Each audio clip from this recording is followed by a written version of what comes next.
16 कारण भावना भाग 10 विषय विनय भावना तारीख 17/8/1999।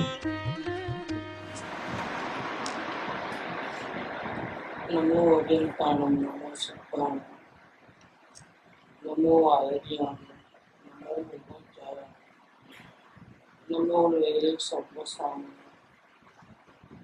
नमो सर्वसाराय स्वानुभूत्या चकास्ते चित स्वभावाय भावाय सर्वभावन परच मंगलम भगवान वीर मंगलम गौतमोगम मंगलम कुंद कुंडालु जयं धर्मस्तु मंगलम सर्वमंगल मांगल्य सर्व कल्याण कारकम दानम सर्वधर्माणि जैनम जयतु शासनम ओंकार बिंदु संयुक्त नित्यं ध्यायन्ति योगिनः आमदं मोक्षदं च ओंकाराय नमः। श्री संबतभद्र आचार्य जगत रत्न ग्रंथराव काचा छठा भावना अधिकार, इसमें सदाशिव दास कातलेवाल जी की टीका 16 करण भावना का विषय है। इसमें प्रथम दर्शन विशुद्धि भावना, सम्यक दर्शन को मलिन करने वाले 25 का नाश होता है, तब दर्शन विशुद्धि भावना सफल होती है। जब तक उनका नाश नहीं होता है तब तक सम्यक दर्शी जीव भावना में रहता है। अब दूसरी भावना है वो विनय संपन्नता भावना। इसके 5 प्रकार है: दर्शन विनय, ज्ञान विनय, चारित्र विनय, तप विनय और उपचार विनय। इसमें दर्शन विनय की बात अपनी चली थी कि अपने श्रद्धा में शंका आदि दोष नहीं लगाना। सम्यक दर्शन हो गया उससे नहीं, लेकिन सम्यक दर्शन की विशुद्धता से ही अपना जन्म सफल हो। सम्यक दर्शन के धारकों में प्रीति रखना, आत्मा और पर का भेद विज्ञान करके आत्मा का अनुभव करना, उसका नाम है दर्शन विनय। और ज्ञान विनय, सम्यक ज्ञान की आराधना करने में उद्यम करना, सम्यक ज्ञान के कथनों का आदर करना, सम्यक ज्ञान के कारण जो अनेकांत रूप जीन शास्त्र है उनके श्रवण और पठन में बहुत उत्साह रूप से होना तथा वंदना श्रवण पूर्वक बहुत आदर पूर्वक पढ़ना, यह ज्ञान विनय है। ज्ञान के आराधक ज्ञानी जनों का तथा जिनागम की पुस्तकों की प्राप्ति का संयोग जब होवे तब बड़ा लाभ मानना, सत्कार आदर आदि करना, यह सब ज्ञान विनय। तीसरा चारित्र विनय, अपनी शक्ति प्रमाण चारित्र धारण करने में हर्ष मानना और खुशी मनाना। शक्ति प्रमाण, कटाग्रह से कोई चारित्र ग्रहण नहीं करना, बल जबरी, लेकिन परिणाम अपने आत्मा में लगे इस प्रकार से अपनी शक्ति प्रमाण चारित्र धारण करने में हर्ष मानना। चारित्र धारण करना माने क्या? अपने आत्मा को अलावा जो संयोग है उसमें कहीं भी राग और द्वेष तीव्र नहीं होना। पूर्ण वितराग तो परमात्मा बनेगा तब, लेकिन इसके पहले साधना वाले जीव को किसी भी समय में, किसी भी प्रवृत्ति में, कैसे भी संयोगों में राग और द्वेष तीव्रता को धारण नहीं करना। नहीं होवे तो बहुत अच्छा, खाने का राग है तो उपवास करके उसको चारित्र ग्रहण करके उसको तोड़ो। रात को खाने का राग है, रात्रि भोजन त्याग करके तोड़ो। आलू प्याज आदि जो कंदमूल है उसको भी उसके राग है, उसके खाने की तो बहुत सी चीजें है, आलू ही क्यों खाना, दूसरी भी चीजें है, लेकिन राग है खाने। तो राग छूटना उसका नाम चारित्र। राग मंद होना, राग छूटना, उसका नाम है आचरण। आचरण चारित्र वो एक्शन में दिखता है। तो यथाशक्ति चारित्र धारण करना, ऐसा भी नहीं कि भाई हम जबरदस्ती से त्याग कर लिए और परिणाम बिगड़ रहे हैं, वैसा भी नहीं। दिनों दिन चारित्र की उज्जवलता के लिए विषय कथाओं को घटाना और चारित्र के धारकों में, उनके गुणों में अनुराग स्तवन आदर करना ये चारित्र गुण है। अपने से जो आगे हैं, जो त्यागी तपस्वी है, आत्मज्ञान सहित, आत्मज्ञान बिना के नहीं, आत्मज्ञान हो चुका है और त्यागी तपस्वी है, रोज सत्संग करते हैं, शास्त्र स्वाध्याय करते हैं, अपने से उनका आचरण अच्छा है, क्षमता भाव ज्यादा अच्छा है, तो उनका आदर सत्कार करना, उनका गुण गाना, श्रवण करना, ये चारित्र का विनय है। किसी का ज्ञान ज्यादा रहता है, किसी का आचरण ज्यादा रहता है समय ज्ञान के बाद। तो समय ज्ञान के बाद, समय दर्शन के बाद कोई लाखों लोगों को समझा सकता है, कोई नहीं समझा सकता है, लेकिन समता भाव में इससे भी कोई आगे होता है। कोई लाखों लोगों को समझा नहीं सकते, लेकिन समय दर्शन हो चुका है, ज्ञान इतना ज्यादा नहीं लेकिन आचरण अच्छा है। पहले रहता है तो वो पुण्य का कारण है, और बाद में रहता है वो निद्रा का कारण है। दोनों में बहुत बड़ा अंतर है। अगर आत्मज्ञान की प्राप्ति नहीं हुई और अगर आचरण अच्छा है तो सुभराग है, और वो तो कर्मों की निद्रा नहीं होती है। हाँ, इतना जरूर है कि ऐसे सत्संग आदि का योग मिल जाता है, सदगुरु का वाणी का योग मिल जाता है। ऐसा जो सुभराग है वो उसके आत्मज्ञान में अगर वो पुरुषार्थ करे तो निमित्त हो सकता है, वो स्वयं पुरुषार्थ करे तो, इतना उसमें अंतर है। बाकी कर्मों की निद्रा वहां नहीं होती। लेकिन सम्यक दर्शन के बाद जितना जितना आचरण में समता भाव होगा, लाखों करोड़ों सालों के कर्मों की निद्रा हो जाती है। जो कर्म बार बार आवे और बार बार सतावे, एक तो कर्मों का उदय हो, फिर इसमें हाय वो करे, नया कर्म बांधे, तो कभी छूटे ही नहीं। ऐसा मतलब बहुत लंबा समय तक आयुष्य कर्म बांध लिए, मौनी कर्म बांध लेते, तो तीव्र आकुलता होती है सत्संगों में, तीव्र अर्थ होता है, तीव्र खुशी होती है, तीव्र रोना धोना होता है। तो क्या कर्मों का जो उदय आता है वो तो ज्ञानी अज्ञानी सभी को आता है। अब उसमें तीव्रता में आ गया है समझो, तो समता भाव में नहीं रहा तो क्या होगा? तो नए कर्म इतने चिकने बांधेगा कि कई भावों तक छूटेंगे नहीं, लाखों करोड़ों साल तक। ब्रह्मदत्त चक्रवर्ती का सिर्फ 700 साल का आयुष्य था, आखिरी चक्रवर्ती था तो इस 24 में। लेकिन जब आयुष्य पूर्ण हुआ तो भोग विलास करके बहुत खाया पिया, घुमा फिरा, बहुत किया है पंच इंद्रियों का, विषयों टेस्ट। तो एक एक श्वास के बदले में कई लाख साल का आयुष्य बांधा है नरक गति का। 700 साल का बहुत सजा कितनी लगाओगे, पेनल्टी लगाओगे 10 टाइम्स, 100 टाइम्स लगाओ तो भी कितना होता है? 700 इंटू 100 7,000 साल और 70,000 साल और सात, तो इतना लगाओ ना। लेकिन नहीं, एक सांस के बराबर लाखों साल का आयुष्य नरक गति का। 33 सागरों की साथी नरक में भी है। कई जीव आकर के मौत में चले जाएंगे, निगोद में से निकल के, वो भी वहीं पड़े रहेगा नरक में। 33 सागरों का आयुष्य। अब पाप तो किया सिर्फ 700 साल, और आयुष्य कितना लंबा लिया है दुखों का। ये ब्रह्मदत्त चक्रवर्ती की बात। ऐसे शुभम चक्रवर्ती की भी यही हाल हुआ है।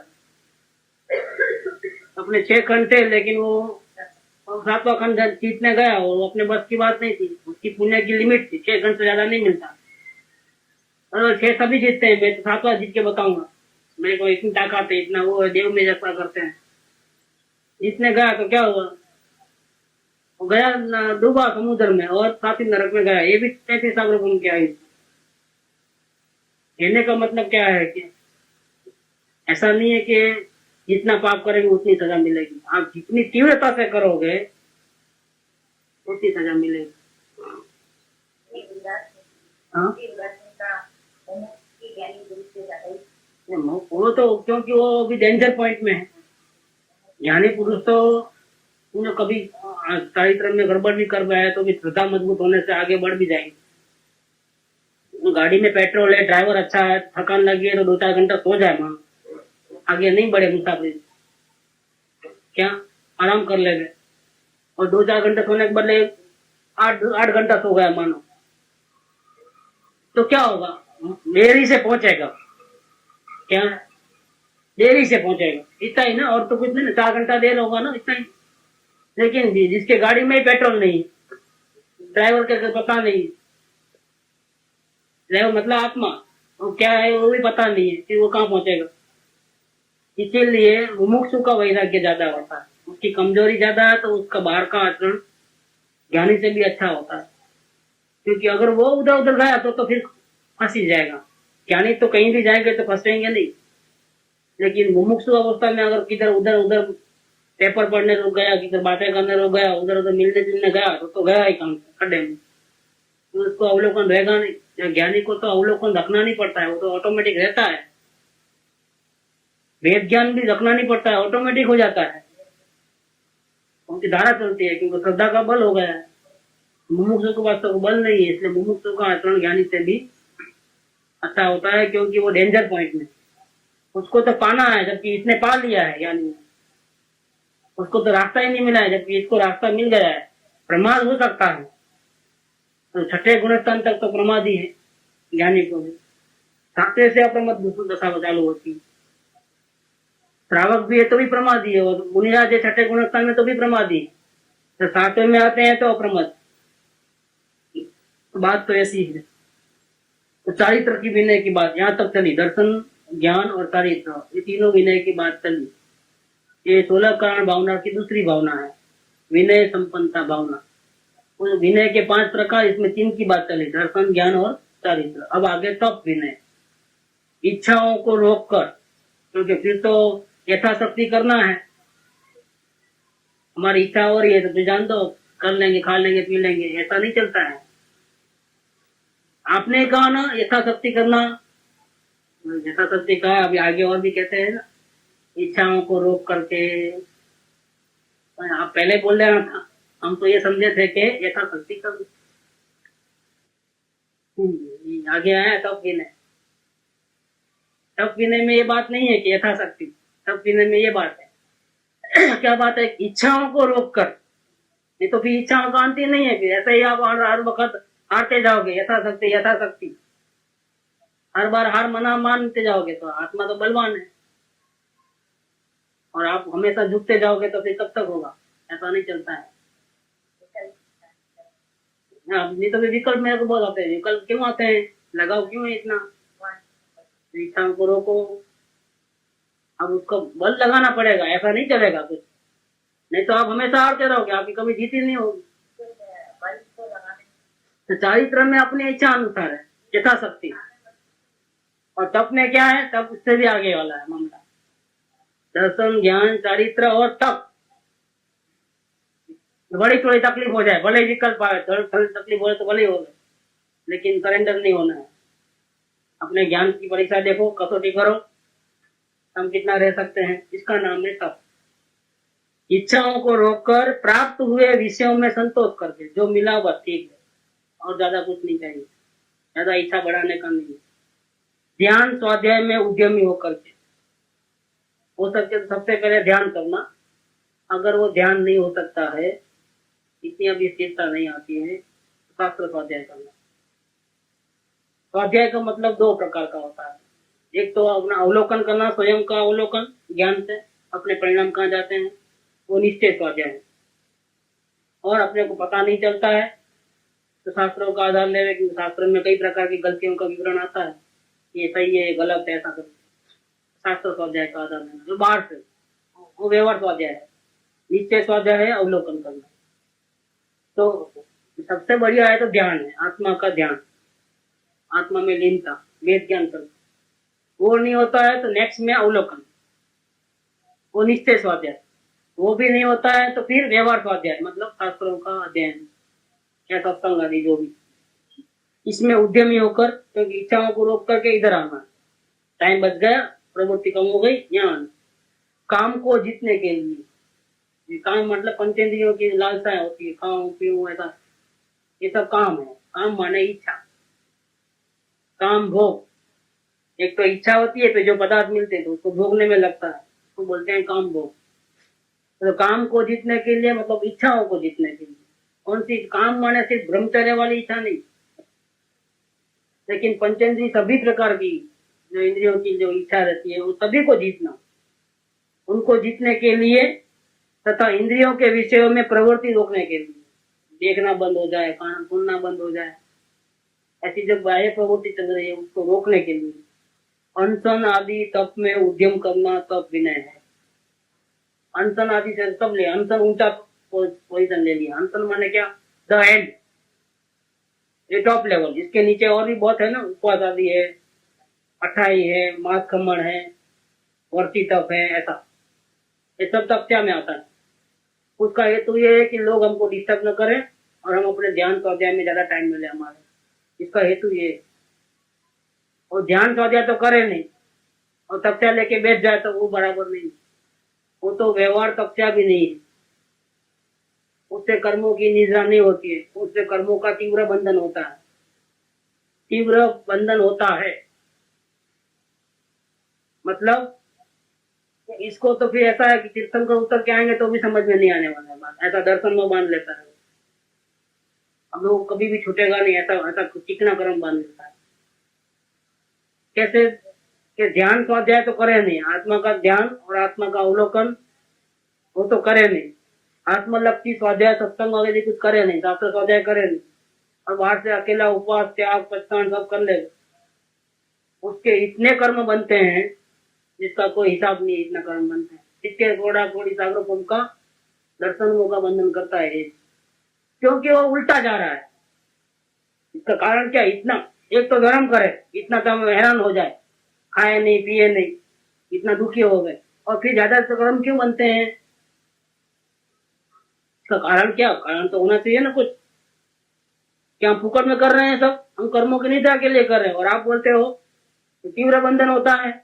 ऐसा क्यों कि एक आदमी यहाँ खड़ा है, ये ईस्ट है और ये वेस्ट है, आदमी को जाना है ईस्ट में और वो उसको मालूम नहीं है, वो समझ रहा है कि ये ईस्ट है, पश्चिम को पूर्व मान लिया है और भागता है। स्लोली नहीं भागता है। तो ज्ञानी लोग बहुत तपस्या करते हैं ना, हम भी जब ज्यादा तपस्या करें।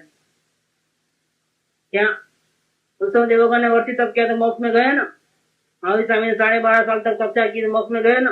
तो अंदर में क्या किया वो नहीं देखा, बाहर से क्या किया वो देखा और भागा।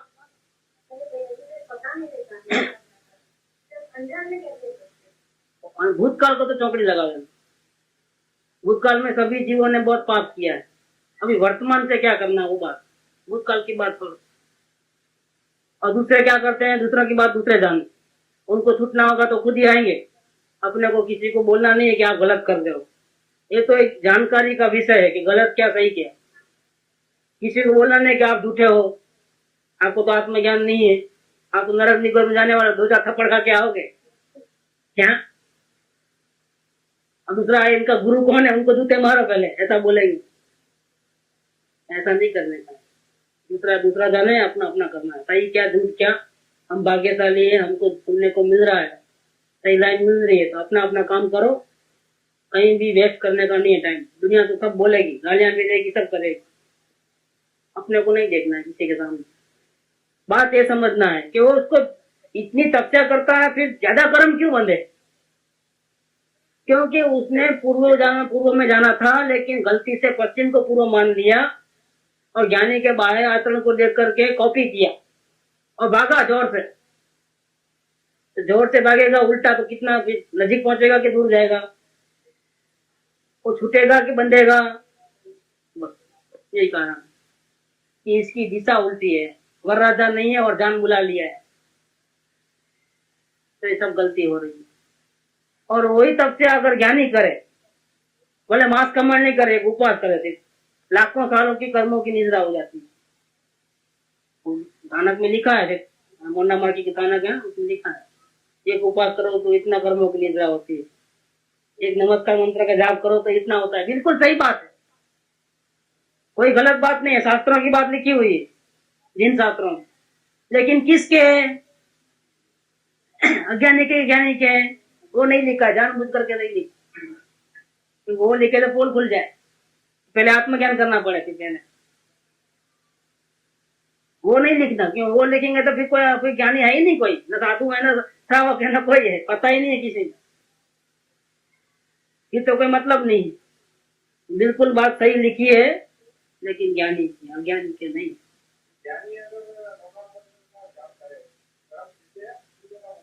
नहीं, कर्म खींचते हैं, निद्रा होती है।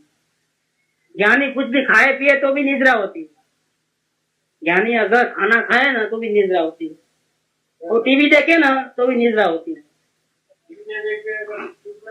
हाँ, नहीं, ज्यादा कम का नहीं, निद्रा होती है। ज्यादा कम क्यों, पाप करता है तो ज्यादा कम निद्रा होती है, पुण्य करता है तो ज्यादा निद्रा होती है, ये बात नहीं। निद्रा का मीनिंग क्या वो समझ लो अच्छी तरह।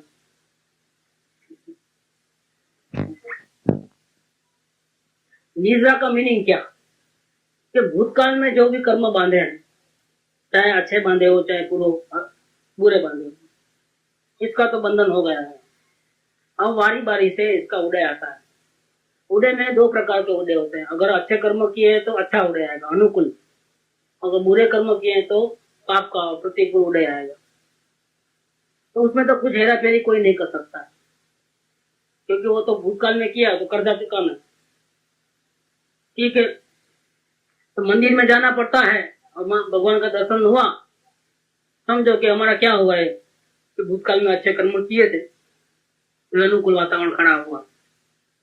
और चाहने पर भी मंदिर में दर्शन करने को नहीं मिलता है, भूतकाल में पाप कर्म किए थे, तो अंदर में इच्छा होने पर भी वो सफल नहीं होती।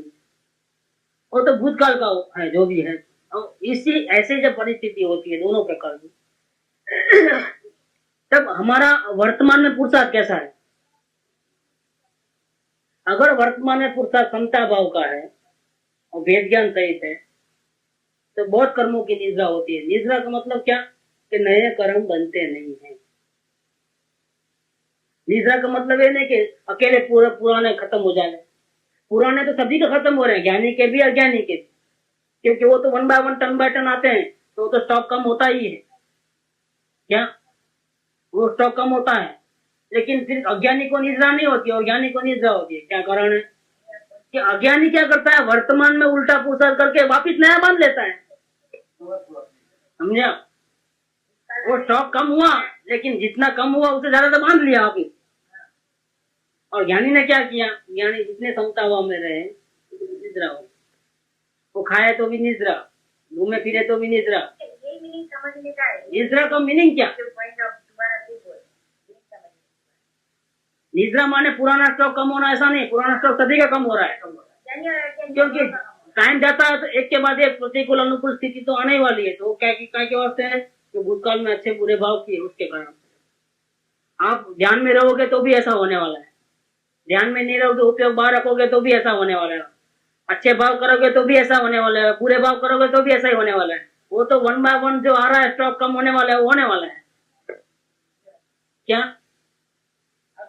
अब निद्रा किसको कहें, पुराना स्टॉक कम है वो निद्रा नहीं, वर्तमान में पुरुषार्थ करके वितरागता को उत्पन्न करे और राग द्वेष न करे तो निद्रा होती है। तो नए कर्म नहीं बनते। अब अज्ञानी के पास आत्मा की ताकत नहीं है तो वो तो ऐसा कर नहीं सकता है। वो तो राग द्वेष करे बिना रहेगा नहीं, अच्छा बुरा करे बिना रहेगा नहीं, समता भाव तो होगा नहीं, तो वापिस नए कर्म बांध लेता है, तो उसको निद्रा नहीं होती है। वो भूखा भले रहे लेकिन राग द्वेष कम हुआ भूखा रहने से। चलो उपवास किया, 1 नहीं 4 किया, लेकिन राग द्वेष हुआ बंद हो गया कि क्या हुआ। नहीं, अज्ञानी जीव अगर अवलोकन करेगा तो ज्ञान दशा की योग्य पात्रता उत्पन्न हो जाएगी, कर्मों की निद्रा नहीं होती, समझ लेना। लेकिन ज्ञानी अगर अवलोकन करेंगे तो कर्मों की निद्रा होती। कर्मों की निद्रा तो अनुभव के पहले होती ही नहीं है, ये आप बिल्कुल समझ लेना इस बात। इसलिए सबसे पहले कर्मों की निद्रा पे ध्यान नहीं देना, सबसे पहले आत्मा का दर्शन हुआ कि नहीं हुआ वो ध्यान देना। पहला एकड़ा, पहले वरराजा को नक्की करो कि वरराजा कौन, मैं चर्चा करता हूँ तो किसके भले के लिए, वो कौन है किधर है वो पहले पता होना चाहिए। मिंडे लगाते जाओ लेकिन एक नहीं है तो मिंडे का क्या वैल्यू है। लगाओ 1 मिंडा और, लगाओ 1 मिंडा और, अरे भैया लेकिन एक नहीं है आगे, सब मिंडे ही मिंडे हैं। एकड़ा वगैरह मिंडा और वर विना नहीं, उसको जान कहते नहीं है, वो बारात ही नहीं है, वो तोला है। बारात होती तो वरराजा होता, वरराजा का पता नहीं है। तो सबसे पहले निद्रा की बात नहीं, सत्या की बात नहीं, सबसे पहले बात है कि आत्मा कौन है।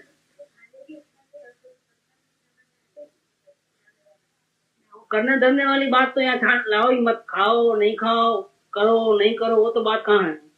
बात नहीं। अज्ञानी को कितना भी मर जाए ना तो भी निद्रा होने वाली नहीं है, समझ लेना। और ज्ञानी की हर क्रिया में निद्रा है और अज्ञानी की हर क्रिया में बंधन है। अज्ञानी 11 अंगों पूर्व का पठन पाठन करे, पंचमावत 28 गुण का पालन करे, नग्न दिगंबर होकर के जंगल में कई प्रकार के दुखों को सहन करे, तो भी कर्मों का बंधन होता है। वो भी कैसे, मामूली नहीं, चिकने। जैसे 700 साल की आयु से और 33 अग्रकों का नरक का आयु, क्योंकि वो पाप किया था। अब इसके जगह कोई अज्ञानी ऐसा करेगा, बहुत पुण्य करेगा, लो ना। 700 साल का आयु से और पुण्य कितना किया कि जंगल में चले गए नग्न दिगंबर होकर, क्या सब शास्त्रों का पठन पाठन किया, 28 गुण सब वाला, कहाँ जाएगा? एक सागरकों का आयुष्य वाला देवलोक में नहीं जाएगा, सजा ज्यादा मिलेगी। क्या मिलेगा? 31 सागरकों वाला नवमी ग्रेवेक में जाएगा, लटकी खा लेगा वहां पर। ज्ञानी को लंबा आयुष्य नहीं होता है स्वर्ग में, वो तो जल्दी से बाहर निकल जाते हैं स्वर्ग से और वापिस यात्रा शुरू हो जाती है। ये अज्ञानी मिथ्या दृष्टि को 31 सागरकों वाला लंबे समय तक रहो, सुख भोग लो अच्छी तरह, लंबी सजा मिलती है। यहाँ 33 सागरकों और वहां 31 सागरकों। मुनिव्रत धार अनंत बेर ग्रेवेक उपजाए। ग्रेवेक माने क्या है? 31 सागरकों का आयुष्य, एक बार दो बार नहीं, कई बार अनंत बार जाके आया हो, क्योंकि आत्मज्ञान के बिना मुनि बन गया। दिगंबर मुनि, सच्चा मुनि, जैसा पता है ना वो आचरण, ऐसा मुनि। आचरण की बिल्कुल गलती नहीं, पंचमावत 28 गुण में जरा भी गलती नहीं, लेकिन अंदर में आत्मज्ञान नहीं। क्या हुआ? सजा बड़ी मिली। क्या सजा मिली है? 31 सागरों का बंधन हुआ, तीव्र बंधन हुआ है। तीव्र बंधन होता है तो लंबी स्थिति बनती है, सुख भी ज्यादा मिलता है संयोगों का। 31 सागरों में दर्शनों तो वहां तो कम होने का सवाल नहीं है। सवाल क्यों नहीं है कि मोस्टली जाने वाले वहां ऐसा ही होते हैं, वहां जाने वाले सब ऐसे ही होते हैं। बहुत तपस्या यहाँ की है अज्ञानता में, और वहां तो जितना ऊंचे ऊंचे के स्वर्ग में जाओगे ना, नवमी ग्रेवेक तो बहुत टॉप पे चले गया है, मध्य लोक में आना मुश्किल है उसको। एक तो भाव भी नहीं आते हैं और अंतर भी बहुत है, क्योंकि एक की मर्यादा होती है ना कि अपना जाना हो तो कहाँ तक जाना, जैसे अपनी अपनी मर्यादा है। तो जाएंगे तो क्या जाएंगे, तो पूरा वर्ल्ड के जो जितना है उतने में जाएंगे, इससे बाहर जाएंगे क्या कभी? ठीक है, एक मर्यादा है ना। ऐसे इतना ऊंचे स्वर्ग में जाओगे तो उसकी मर्यादा भी इतनी है, गमन करेगा तो कितना, मध्य लोक में नहीं आएगा। भगवान की वाणी सुनने का नहीं होता है, भगवान की वाणी सुनने का काम नहीं। सम्यक दृष्टि जो ओम इंद्र है सर्वार्थ सिद्धि में, वो भी भगवान की वाणी सुनने को नहीं आते, नहीं आते, आ नहीं सकते, और भाव भी नहीं होते। वो क्या जिनवर, अपना जिनवर यहाँ बैठा है, इसकी चर्चा करो, इसके गुणगान गाओ। 33 सागरों तो इसकी गुणगान गाते हैं। तो उधर मोहिंदा तो नजदीक में है, ये नीचे है ईशान, 4 जो है बड़े से देवलोक में। ओम इंद्र नहीं आ सकता, उसकी भी आयु जबरदस्त है, 33 सागरों की आयु, उत्कृष्ट आयु से। वो नीचे कभी आते ही नहीं, मध्य लोक में नहीं आते, भगवान की वाणी सुनने का सवाल नहीं है। वो अपना आत्मा के गुणगान गाते, अनुभव करते, गुणगान गाते, उसमें टाइम चले नहीं। मन ओम इंद्र बधा सर्वार्थ सिद्धि में बधा समय दृष्टि ए टू जेड सर्वार्थ सिद्धि ना जो ओम इंद्र से बधा समय दृष्टि, एक भवतारी, वहां से आने के बाद आखिरी बस खत्म, फिर चले जाने का मौका। हाँ, लेकिन नवमी ग्रेवेक में जो है 31 सागरों का मिथ्या दृष्टि, सब गड़बड़ वाले, वहां से एकेंद्री में जाने वाले हैं। कहाँ जाएंगे? कीड़े मकोड़े उसमें वनस्पति का है, जिसमें जाएंगे। उनकी तो हालत बहुत खराब, वो तो चक्कर आ जाते ऐसा सुने तो, क्योंकि जितना ऊंचे जाएगा वो उससे गिरेगा तो ऐसा ही नीचे ही गिरेगा, जितना ऊपर से आएगा इतना ही नीचे जाएगा, उसका तो काम नहीं, पानी भी मिलेगा नहीं, ऐसा हो जाएगा। वर्तमान का पुरुषार्थ के ऊपर डिपेंड है निद्रा का। वर्तमान में उल्टा हो, आत्मा का पता नहीं, काय की निद्रा होगी। अब बात बिल्कुल सही है कि एक उपास करो तो इतने लाख साल का निद्रा होती है कर्मों की, बिल्कुल सही बात है। लेकिन भैया किसको आगे लिखो कि जिसको आत्मज्ञान हो गया है, इसलिए सबसे पहले आत्मज्ञान करना है। रत्नत्रय में सम्यक दर्शन, सम्यक ज्ञान, सम्यक चारित्र आया कि नहीं आया? ये सिर्फ दिगंबरों के शास्त्रों में है कि श्वेतांबर के शास्त्रों में भी है बात? दंसन मूलो धम्मो, वो भी सूत्र लिखा है थानक में। दंसन मूलो धम्मो, दंसन माने क्या? आत्मा का दर्शन, सम्यक दर्शन। वो धर्म का मूल है। अब वही नहीं है, फिर झाड़ कहां से उगेगा? कर्मों की निद्रा विद्या का एक, लेकिन कौन समझा है? मथा कौन फोड़े? उनकी संख्या ज्यादा और हमने को टाइम नहीं है मगजमारी करने। कौन लफड़ा लगा लेगा बेकार? वाले अंधे सब अंधे, आंख बंद करके चलो। क्योंकि अभी हम जो कर रहे हैं बराबर कर रहे हैं, ठीक कर रहे हैं। जब होने वाला होगा तब मोक्ष होगा भैया, इसके पहले तो होने वाला नहीं है ना। अभी हमारा 50 के बाद होने वाला है, तो अभी से क्यों, कैसे होगा? और यहाँ से तो मुक्ति होने वाली नहीं, अभी तो यही है जो है। तो नहीं तो कौवा कौन मानो, अब तो यही हाल हो गया है। लेकिन भैया ऐसा नहीं होता है। रूल्स तो हर सिद्धांत कभी मिटता नहीं, सिद्धांत हर काल में एक ही रहता है। पंचमाणा में जाए तो सिद्धांत आपके लिए मिटेगा नहीं। विनयपुर के जो सिद्धांत है, विश्व के जो नियम है, तो बदलने वाले नहीं। आप उसका उल्टा पुल्टा आप करो, उससे कोई आप थोड़ा बदल जाता है, आप नहीं बदलता। आपको तकलीफ हो जाएगी, आप उल्टे चलोगे तो आपको तकलीफ हो जाएगी। तो तब विनय की बात चल रही है कि इच्छाओं को रोककर जो भी वैसे प्राप्त हुए हैं उसमें संतोष धारण करके ज्यादा आगे नहीं बढ़ करके, टाइम बता करके ध्यान में, ध्यान नहीं हुए तो स्वाध्याय माने अवलोकन, वो नहीं होवे तो फिर व्यवहार का जो भी होता है सत्संग शास्त्र स्वाध्याय आदि, इसमें उद्यमी होकर काम को जीतने के लिए तथा इंद्रियों के विषयों में प्रवृत्ति को रोकने के लिए अनशन आदि सबसे ऊंचा तब ले गया। अनशन फिर इसके बाद तो मना नीचे आ गया, भक्ति तब आ गया, उपवास आ गया, अर्थी आ गई, सब आ गया। क्या बोलते हैं? औसत बोलते हैं, प्रतिक्रमण बोलते हैं, सामायिक बोलते हैं, जो भी बोलते हैं, आलोचना, प्रत्याख्यान, सब टोटल ले लेना इसके अंदर। तो आदि तप में उद्यम करना वो तप भी है, क्योंकि इसमें आत्मा का ज्ञान अच्छा होता है। मुंगती बांध करके अगर चर्चा करोगे घर में तो कोई आपको काम बोलेगा? अरे ध्यान में बैठा है, बाजू हटो, बाद में बुला। कोई मेहमान आएगा, टेलीफोन आएगा तो उसको क्या बोलेंगे? मेरी सामायिक में बैठा है। कोई हैरान नहीं करता है घर में, मैं ऐसा मुंगती बांधना सबसे आता है, बांध लेना। मुंगती से अपने को दुश्मन थोड़ी है, मुंगती से दुश्मन नहीं है, ये समझ लेना। आप ही बैठे थे ना ऐसा ही, कोई हैरान नहीं करता, ऐसा करूंगा तो कोई नहीं उठाए, और उल्टो उसको धर्मात्मा समझेंगे। वाह क्या धर्मात्मा है, बड़ा बहुत अच्छा। दोनों वजह से फायदा ही फायदा है। तो मुंगती से क्या होने वाला है? उससे न लगा हुए न द्वेष न राग है किसी में। तो ऐसा उद्यम करना होता है, अपनी आत्मा की शांति बढ़े, जिससे ऐसा कोई भी कार्य करना, तपस्या करना जिससे इच्छाओं का रुकना हो जाए, पंचेंद्रियों का व्यापार रुक जाए और आत्मा की शांति बढ़े, ध्यान स्वाध्याय हो गए, ऐसा कोई भी काम करना है तो तप विनय। अब आगे उपचार विनय। जो विनय के जो 5 प्रकार है, विनय भावना है, दूसरी भावना है, उसके 5 प्रकार, दर्शन, ज्ञान, चारित्र और तप, ये तो मूल है। इसमें भी दर्शन सबसे पहला मूल है कि आत्मज्ञान, आत्मज्ञान के बिना सब बेकार ही है। पहले दर्शन लिया, फिर ज्ञान लिया, फिर चारित्र लिया, फिर तपस्या लिया, अब आया उपचार विनय। तो जो आत्मा इतनी जागृति में होकर के तार विनय पालता है तो उसका बाहर का आचरण कैसा होता है?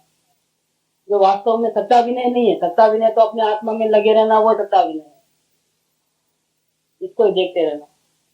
लेकिन जो अपने आत्मा को ही देखते रहता है और इतनी अच्छी आराधना करता है अपने आत्मा की, उसका जब उपयोग आत्मा में नहीं होता है और बाहर रहता है, कैसे जीव का आत्मा को देखने की कोशिश करता है, दर्शन, ज्ञान, विनय, चारित्र, सब विनय सब हो गया, अच्छा चल रहा है, आत्मा की आराधना बहुत अच्छी चल रही है। ऐसे जीव का जब उपयोग बाहर आता है आत्मा में, तो बाहर में आकर के वो कैसा होता है उसकी जानकारी। अब वो ये चार तो नहीं है और फिर बाहर का लेवे तो गड़बड़ है वापिस, तो वापिस कर्मों की बंधन हो जाएगा। ये चार रख ले करके जब उपयोग बाहर आता है तब क्या करना, कैसा होता है, वो जीव क्या करता है, उसको क्या शोभा देता है, उसका नाम है उपचार विनय। उपचार विनय मतलब क्या, कि घी का घड़ा वो उपचार विनय है। उपचार का कथन, घड़ा कभी घी का होता नहीं, घड़ा मिट्टी का है, बर्तन का होता है। पानी का गिलास ये उपचार का कथन है। ये कोई गिलास कभी पानी का होता, लेकिन इसमें पानी रखा है इसलिए पानी का गिलास बोला। अगर दूध रखा होता है दूध का गिलास बोल, ये उपचार विनय है। लेकिन जिसको दर्शन विनय, ज्ञान विनय, चारित्र विनय, तप विनय ये हो चुका है, यथाशक्ति वो आत्मा की आराधना करता है, और जब उसका उपयोग बाहर जाता है तब उसका बाहर में कैसा आकार उल्टा होते हैं, जो उसकी अंतरंग साधना को बताते हैं, उसको शोभा देते हैं। ऐसे कैसा है वर्तन रहता है, उसके जो वर्णन है वो उपचार विनय है। और ये लंबा चौड़ा है, बहुत दिमाग खींच जाए वैसा है उपचार विनय। आगे देखो लिखा है, क्लियर लिख दिया है इसमें, मैं तो पढ़ा नहीं था लेकिन लिखा है। उपचार विनय सम्यक दर्शन, सम्यक ज्ञान, सम्यक चारित्र और सम्यक तप, इन चार आराधना, 5 आराधना नहीं है। आराधना कितनी है?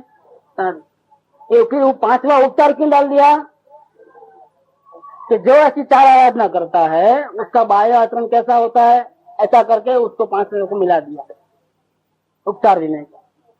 इन 4 आराधनाओं का उपदेश दे करके मोक्ष मार्ग में प्रवृत्ति कराने वाले जो वितरागी देव गुरु हैं, उन 4 आराधना को उपदेश देते हैं। जीवों को क्या करते हैं कि आप 4 प्रकार की आराधना करो। उपचार जो विनय है उसका उपदेश नहीं देते हैं। उपदेश कितना देते हैं? दर्शन, ज्ञान, चारित्र और तप, इसका उपदेश दिया जाता है। ऐसा करो ऐसा करो ऐसा उपदेश नहीं दिया जाता। उपदेश तो सिर्फ 4 आराधना का ही होता है। तो 4 आराधनाओं का उपदेश देकर के मोक्ष मार्ग में प्रवृत्ति कराने वाले तथा जिनका स्मरण करने से भी परिणामों का मेल दूर होकर के विशुद्धता प्रकट हो जाती है, ऐसे पंच परमेष्ठी जिनका याद करते ही परिणाम में शांति होती है, मतलब अशुभ भाव नहीं होते हैं, परिणामों में विशुद्धता होती है, ऐसे पंच परमेष्ठी के नाम की स्थापना की विनय। नाम की स्थापना की विनय माने क्या? जो मूर्ति जब वो जयपुर में बनाते हैं, खान में से निकलती है, उसमें तो कोई नाम नहीं लिखा है ना कि महावीर भगवान की मूर्ति है, गिरिदेव भगवान की मूर्ति है। लेकिन हम उनकी पंच कल्याण के द्वारा स्थापना करते हैं कि ये मूर्ति जो है महावीर भगवान है, ये ऋषभदेव भगवान है, ये पारसनाथ भगवान है, ऐसे उनका नाम दिया जाता है मूर्तियों का। तो इसका नाम हुआ स्थापना भी नहीं हुआ, इनका नाम से पुकारा गया। नहीं तो कॉमन नाम रख सकते थे भगवान की मूर्ति, लेकिन नहीं, नाम दिया महावीर भगवान। तो स्थापना विनय, फिर उसकी वंदना।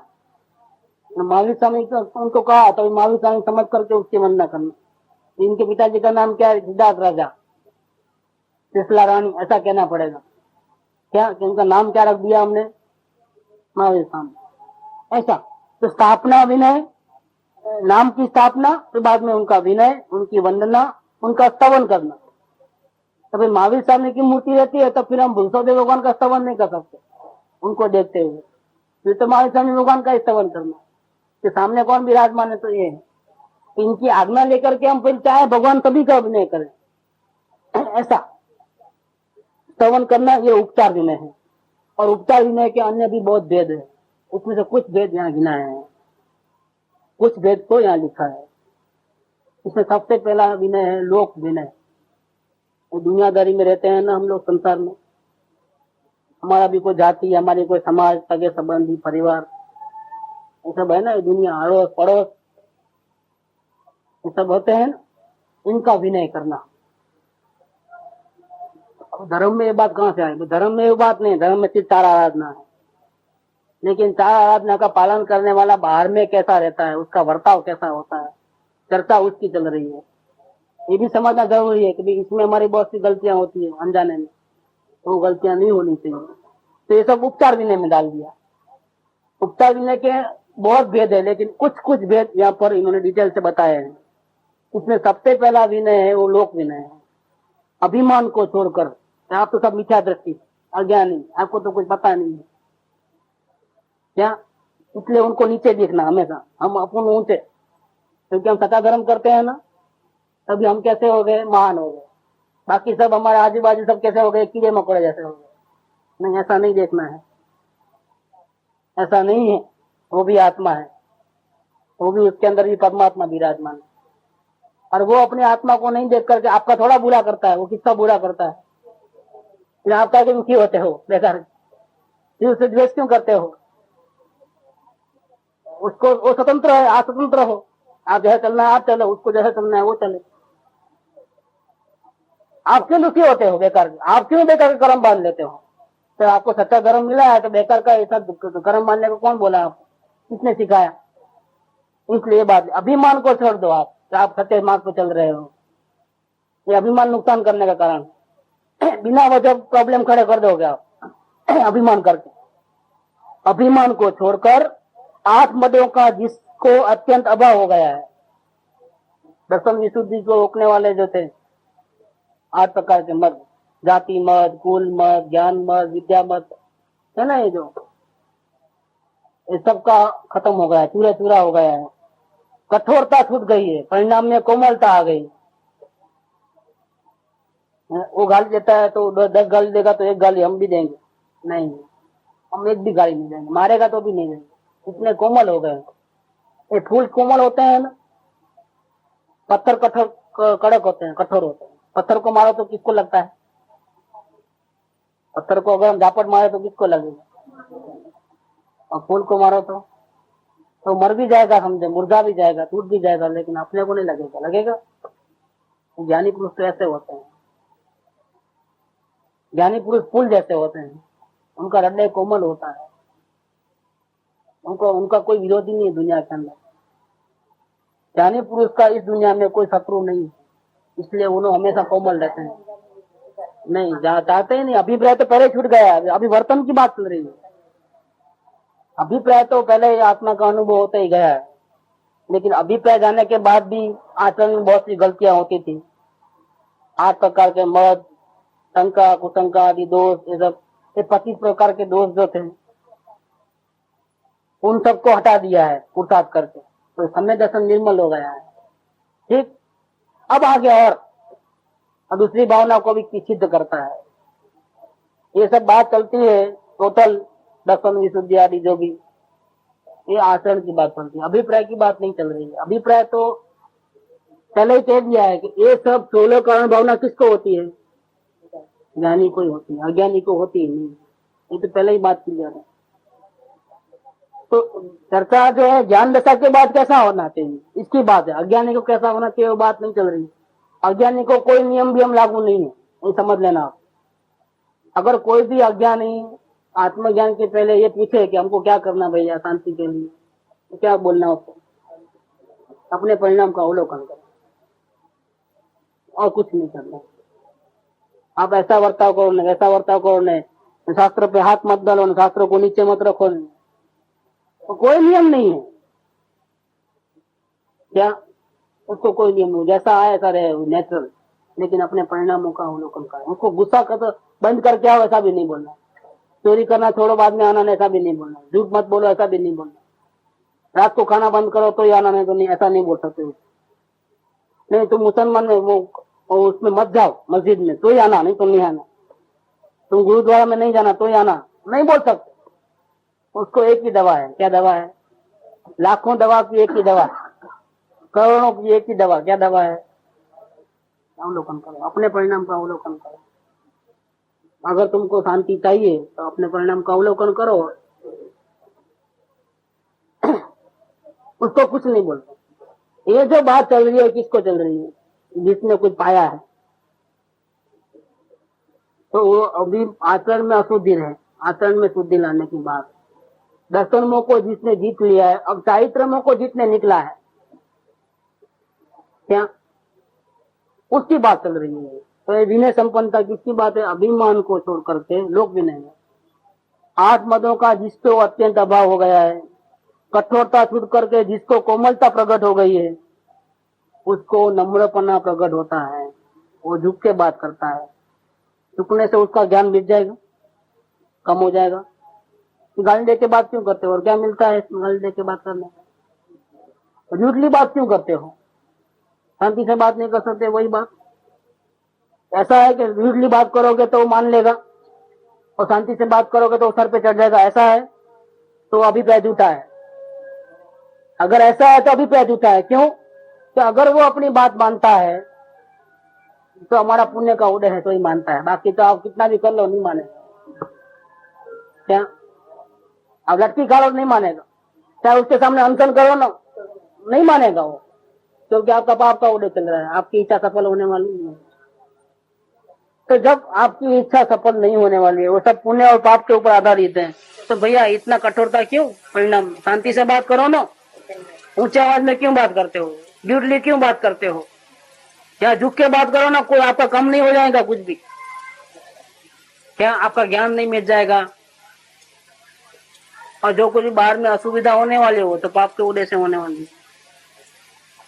झुकने से तो आपको फायदा ही होने वाला है। हाथ जोड़ के चलोगे तो दुनिया में सब आपको सपोर्ट करेंगे, और डंडा लेके चलोगे तो एक डंडा आप मारोगे तो 4 डंडा आप खाने की भी तैयारी रखना भैया। आप बहुत समझने का है ये वितराग का मार्ग पे चलना बोले तो क्या है, बहुत समझने का। तलवार पे धार पे चलना है, क्योंकि हम जिस वातावरण में रहते हैं और सब वातावरण बहुत गंदा है। जिनेश्वर के ऊपर प्यार नहीं है किसी को। जिनेश्वर कौन है, सच्चा मार्ग क्या है, किसी को मालूम नहीं है। सब अंधे अंधे लोग घूम रहे हैं आजू बाजू। वो तो गलती करेंगे ही करेंगे, लेकिन आपके आंखें खुल गई है ना, आप सही मार्ग की आराधना करते हो ना, तो बचने की और बचाने की सब जिम्मेदारी किसके ऊपर है? अब स्वयं को बचाने की और दूसरों को बचाने की जिम्मेदारी किसके ऊपर है? अपने ऊपर है, उसके ऊपर नहीं है, क्योंकि वो तो बेचारा जानता ही नहीं है ना शांति का रास्ता क्या है। इसलिए ये सब बातें आएंगी इसके अंदर, विस्तार तो बहुत है इसका, कल से लेंगे ये बात, लोक विनय वाली बात। सुख धाम अनंत सुसंत चही, दिन रात रहे तद ध्यान मही।